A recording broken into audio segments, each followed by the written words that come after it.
lorsqu'on veut s'inscrire dans une démarche de numérique responsable dans un grand groupe, il y a des clés qui sont assez simples, comme sélectionner des équipements qui respectent des écolabels. Et à ce titre, l'Institut du numérique responsable a travaillé sur la sélection d'écolabels pertinents qui permettent de réels gains d'un point de vue environnemental. On peut travailler aussi sur l'augmentation de la durée de vie de ces équipements en les réutilisant et en s'assurant qu'ils ont une deuxième vie au lieu d'en faire des déchets.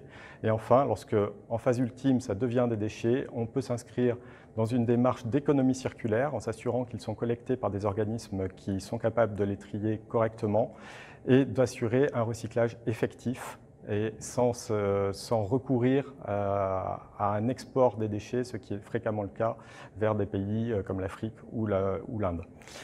Il y a des actions plus élaborées à mettre en place, comme éco-concevoir ces produits numériques, ces services numériques, en prenant en compte l'analyse cycle de vie de ces services-là. Donc appliquer des règles d'éco-design, et l'Institut du numérique responsable a publié un guide des 65 bonnes pratiques à appliquer sur ces services.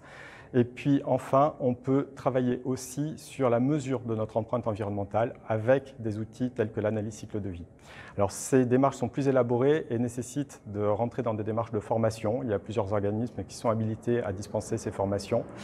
Et l'Institut du numérique responsable est là pour aider à s'inscrire dans ces démarches-là et à adopter les bonnes méthodologies et les bons outils pour avoir des résultats objectifs et quantifiables.